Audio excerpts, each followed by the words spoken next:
Ce que je retiens vraiment de la thérapie en gestalt thérapie, c'est qu'il y a un lien qui est très fort entre thérapeute et client. Ça, moi, j'adore. C'est ce que je vis aussi dans mon cabinet avec mes clients. Ce lien, il est vraiment unique. Il y a beaucoup d'amour, ça m'émeut d'en parler, de l'affection, du soutien.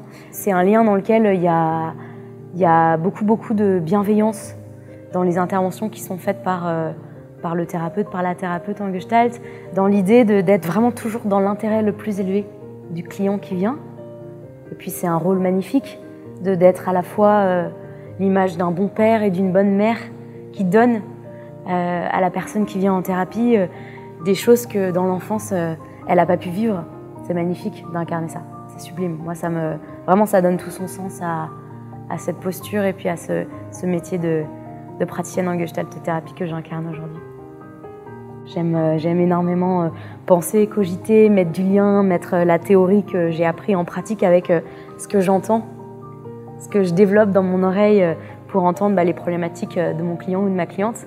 Et de pouvoir, cette compétence-là qu'on apprend à l'IFAS, de pouvoir être à la fois émotionnellement touché, présent avec son client et en même temps en capacité de faire du lien avec la théorie et intellectuellement mobilisé par ce qui est en train d'être évoqué par la personne qui parle, la capacité ensuite à verbaliser ses retours au client d'une manière qui sera entendable pour lui et développementale pour lui.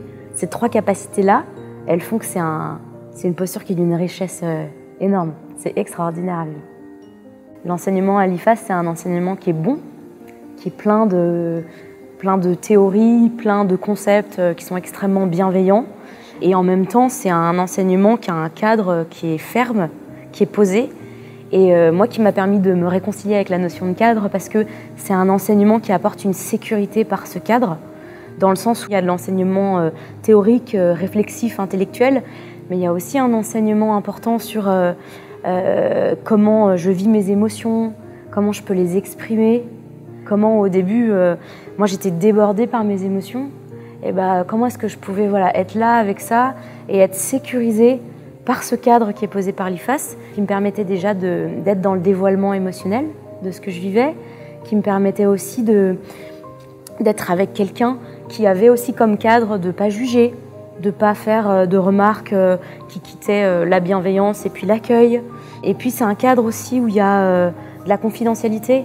Donc quand moi je posais des choses qui étaient assez activantes pour moi dans le groupe et puis dans les partages à deux, je savais que quand on quittait la salle, le groupe, et qu'on allait déjeuner par exemple, ça n'allait pas être évoqué. Ça restait vraiment dans le cadre de l'école. Puis dans l'enseignement de l'IFAS, pour moi, il y a vraiment deux choses qui sont de très grande qualité. C'est l'enseignement d'Arnaud, notre directeur.